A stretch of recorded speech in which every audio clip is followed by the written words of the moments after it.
Olá pessoal, bem-vindos à disciplina Física 3. Nós estamos falando sobre o movimento ondulatório e nesta aula especificamente nós vamos falar sobre a função de onda. Então, para começar nossa aula, nós vamos falar um pouco sobre a afinação de um violão. Na verdade, eu vou deixar uma pergunta que eu vou responder no final dessa aula. Por que apertar a corda de um violão muda o som que essa corda produz? E além disso, por que um violão deve ser tocado um pouco nos bastidores antes de ser tocado por um músico no palco, por exemplo? Bom, antes de responder essas perguntas, a gente vai falar sobre a função de onda. Mas o que é essa função de onda? Vamos considerar aqui que a gente tem novamente uma mão que gera um pulso que se propaga em uma corda. Esse pulso se propaga com uma velocidade v. E a perturbação, como essa perturbação ela está em movimento, ela deve ser uma função tanto da posição quanto do tempo. Por isso, nós dizemos que essa perturbação, a função que representa ela, é uma função de x e de t. Uma função da posição e do tempo. Só que a forma, no caso aqui, a forma dessa onda, né, desse pulso, é constante no tempo. Então a gente pode dizer, por exemplo, no tempo t igual a zero, que a forma dessa onda é uma função apenas f de x. Ou seja, na verdade aqui eu peguei o tempo t igual a zero, mas isso vale para qualquer tempo t. Para qualquer instante de tempo t, a forma dessa onda é constante. A função de onda, que é a função que a gente está chamando aqui de psi de xt, ela sempre vai representar a quantidade que está variando na onda. A quantidade que está variando em uma determinada posição. Então, nesse caso aqui, dessa onda que se propaga nessa corda, o que é que está oscilando? O que é que está variando? Ou seja, o que representa, a função de onda representa o que nessa corda? Vamos lá. Se a gente analisar um pedacinho dessa corda e ver a onda passando por esse pedacinho, nós vamos perceber que esse pedacinho ele muda a sua coordenada espacial y. Então, o pedaço ele não se move horizontalmente, ele só se move verticalmente. Então, a quantidade que está variando num ponto específico da corda é a coordenada y de xt. Por isso, nesse caso aqui, a função de onda psi de xt nada mais é do que a coordenada y de xt. Agora a gente vai considerar um referencial S. Esse referencial S ele está em repouso. E vamos considerar que existe um pulso de onda que está se movimentando em relação ao referencial S. Então, esse pulso ele é representado pela função y igual a f de xt e está viajando com a velocidade v.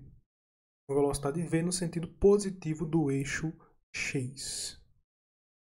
Agora vamos considerar um outro referencial, que eu vou chamar de referencial S'. E nesse referencial S', esse referencial S', aliás, ele está se movimentando junto com o pulso. Portanto, nós temos aqui um referencial S' que nada mais é do que o referencial do pulso. Então, esse referencial S' também se move com velocidade v, no sentido positivo do eixo x. E em relação a esse referencial, a função de onda ela pode ser escrita como y igual a f de x', onde x' representa a posição nesse referencial S'. Aqui eu tenho uma figura que une esses dois referenciais. Então eu tenho o referencial S que está em repouso, o referencial do pulso, que é o referencial S'. Esse referencial S', como é o referencial do pulso, então ele se move com a velocidade v em relação ao referencial S. E conforme ele viaja, né, ele se movimenta, o espaço que ele percorre, ou a distância que ele percorre, é dada pela velocidade que ele tem, multiplicada pelo tempo em relação ao referencial S. Em relação ao referencial S', a distância do máximo do pulso até a origem do referencial é x'. Portanto, a distância entre o máximo do pulso e o referencial S é a soma de Vt com x'. Ou seja, x igual a x' mais Vt. Ou nós também podemos escrever isso como x' igual a x menos vt. Por isso, a nossa função de onda ela também pode ser escrita como sendo y igual a uma função que depende de x menos vt. Onde x menos vt nada mais é do que x', ou seja, a posição desse máximo em relação ao referencial S'. Então, a forma mais geral da função de onda vai ser essa aqui. Y de x' igual a y de xt, que é igual a uma função de x menos vt. Onde esse sinal negativo ele indica que a onda se propaga no sentido positivo de x. O sinal também poderia ser positivo, o que indicaria que a onda se propagaria no sentido negativo de x. Então agora nós estamos interessados em uma equação que, quando resolvida, vai resultar na função de onda y de xt. Então para isso vamos analisar novamente aqui o caso da corda. A gente sabe que essa corda ela vai estar tensionada, então ela vai ter aqui uma tensão que eu vou chamar de F. Ela também vai ter uma densidade linear, que eu estou chamando de μ. Vamos analisar um pedacinho dessa corda. Então, sobre esse pedacinho, analisando aqui no eixo XY, nós vamos ter que a extremidade esquerda desse pedacinho ela está na posição x, enquanto a extremidade direita está na posição x mais ΔX. Em ambas as posições aqui tem uma força de tensão que é igual, nos dois casos, F agindo em cada um dos pontos dessa corda.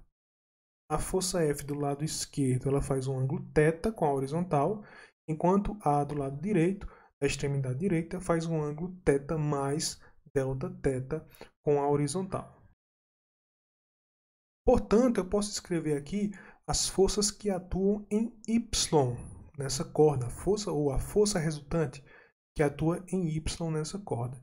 Então a gente vai ter o seguinte, do lado esquerdo, na extremidade esquerda, a força em Y ela é igual a menos F seno de θ. Menos, porque a força em Y, a componente em Y aqui desse vetor da tensão F, ele aponta para baixo. Por isso que o sinal negativo aparece ali.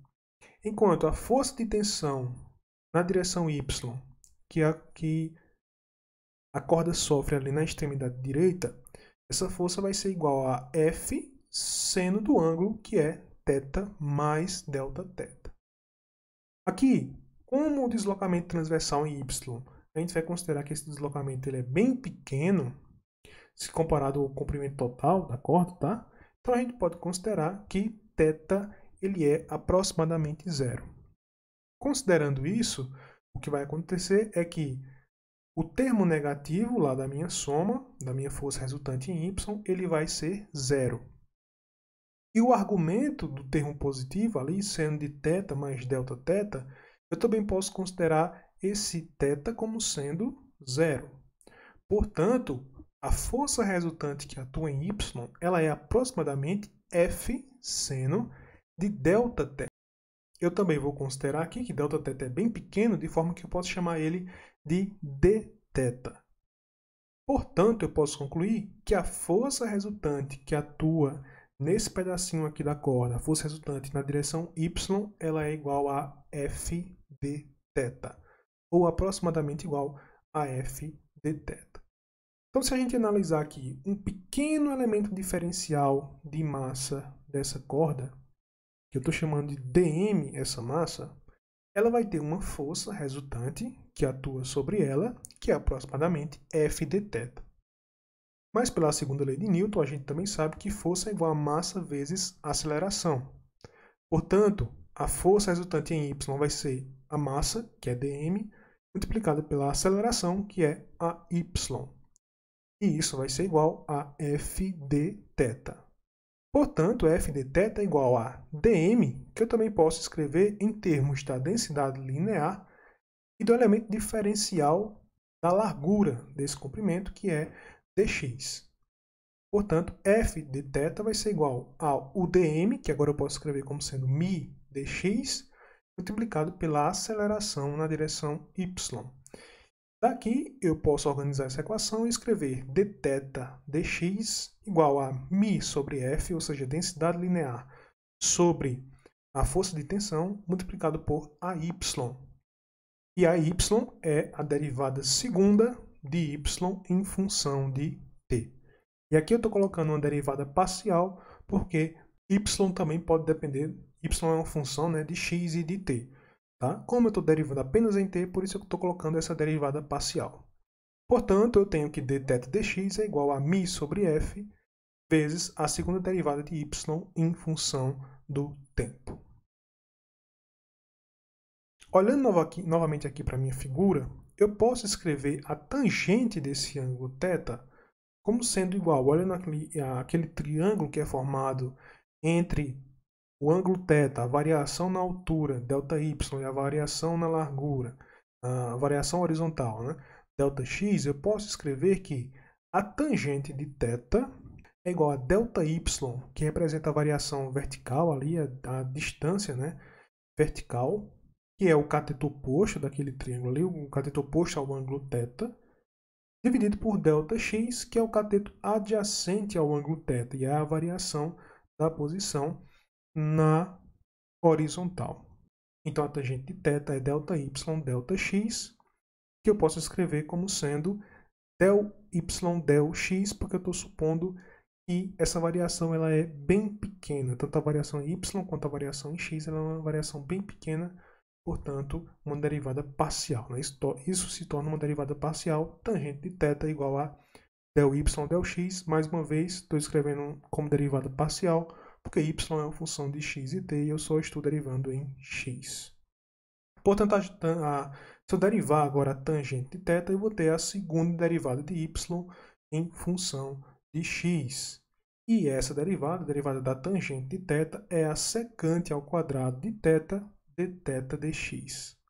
Isso vai ser igual à segunda derivada de y em função de x. A partir daqui, nós podemos considerar novamente a aproximação de que θ é aproximadamente igual a zero, como nós já havíamos dito. Consequentemente, a secante de θ é aproximadamente 1. Logo, a derivada dθ dx pode ser escrita como sendo a segunda derivada de y em função de x. E aí a gente tinha escrito ali, né, que dθ dx é μ sobre f vezes a segunda derivada de y em função do tempo. Só que agora nós também encontramos que a derivada dθ dx é a segunda derivada de y em função de x. Portanto, como essas duas coisas são iguais, nós temos essa equação diferencial. E nos diz que a derivada segunda de y em relação a x é igual a μ sobre f multiplicado pela derivada segunda de y em relação ao tempo. E aqui a gente pode fazer uma análise dimensional nessa equação, e aí a gente vai descobrir o seguinte: fazendo essa análise dimensional, nós concluímos que as dimensões de μ sobre f nada mais são do que as dimensões do inverso da velocidade ao quadrado. Ou seja, se a velocidade é metro por segundo, o inverso é segundo por metro, e isso é elevado ao quadrado. Portanto, aqui a gente pode concluir que μ sobre f nada mais é do que 1 sobre a velocidade da onda ao quadrado. Ou seja, a velocidade de propagação desse pulso nessa corda vai ser igual a raiz quadrada da força de tensão dividida pela densidade linear da corda. Então, F é a força de tensão, μ é a densidade linear da corda. E aqui nós voltamos para a tensão na corda de um violão. Então, o violão ele vai ter suas cordas e essas cordas estão presas a essas tarraxas. Nós podemos girar essas tarraxas de forma que a corda do violão ela pode ser apertada ou pode ser afrouxada. Quando eu aperto a corda do violão, eu aumento a tensão na corda, só que eu não modifico muito a densidade dessa corda. Então, aumento a tensão sem aumentar ou diminuir a densidade. Portanto, eu aumento a velocidade de propagação de uma onda na corda, uma vez que a velocidade de propagação ela é proporcional à raiz, ela é proporcional, né, à força de tensão e inversamente proporcional à densidade.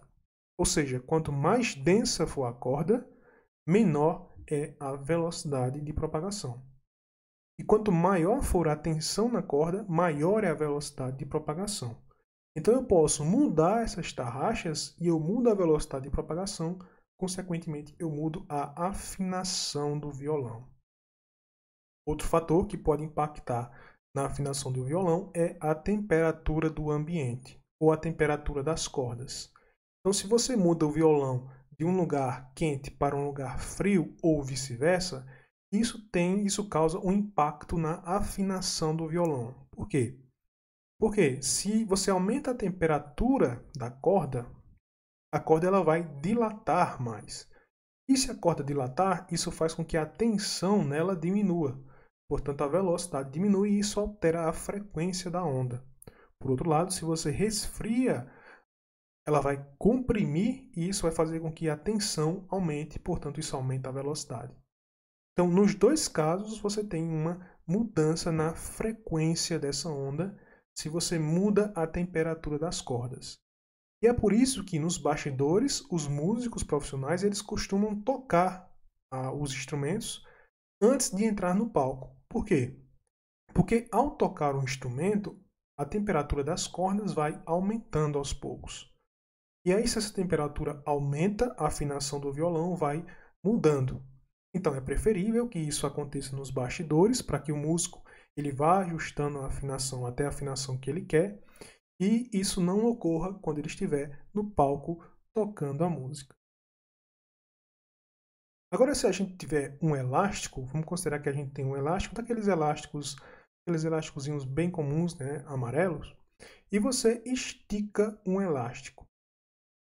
Diferentemente do que acontece quando você estica uma corda de violão, quando você estica uma corda de violão, você aumenta a tensão, mas você não muda a densidade da corda do violão. E a velocidade na corda depende da força de tensão e da densidade da corda.